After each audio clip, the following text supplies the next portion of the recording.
A chandelier weighing 125 kg is suspended from a ceiling and is supported by a chain. What is the tension in the chain? Note, neglect the mass of the chain. So una, ang gagawin po natin ay i-illustrate yung ating free body diagram at i-identify natin yung ating object of interest. Dito, ang object of interest natin ay yung chandelier. So dahil may chandelier tayo, ano-ano yung forces na meron doon? Okay? Una, meron tayong gravitational force. Okay? Pababa.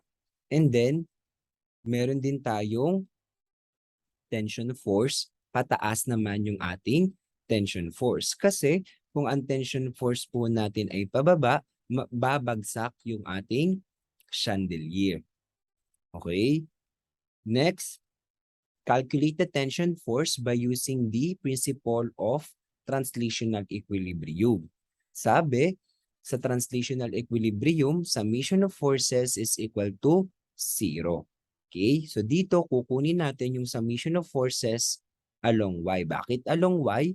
Kasi yung tension force natin at gravitational force po natin ay nakaplat sa Y-axis. Okay? Next, we have tension force plus gravitational force is equal to 0.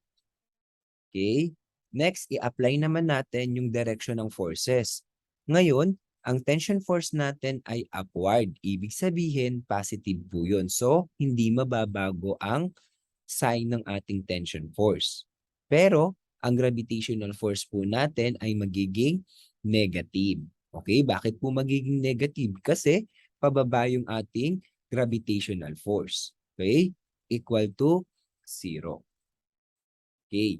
Para makuha natin si tension force, itatranspose natin yung gravitational force natin from left going to right at papalitan natin yung sign niya from negative to positive.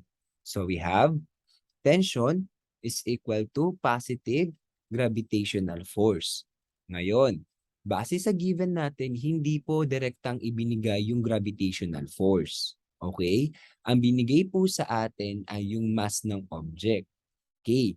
Paano natin kukunin yung magnitude ng gravitational force? Alam natin na ang magnitude ng gravitational force ay equal sa product ng mass at ng acceleration due to gravity. Kung saan ang ating acceleration due to gravity ay may constant value na 9.8 meter per second squared.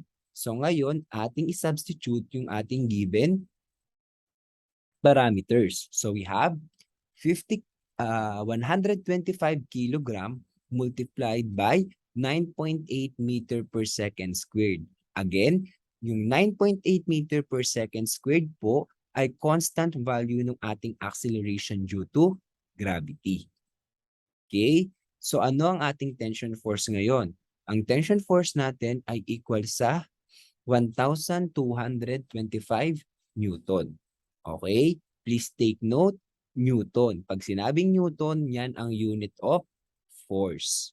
Okay? Bakit siya naging Newton? Kasi sabi, 1 kilogram meter per second squared is equal to 1 Newton.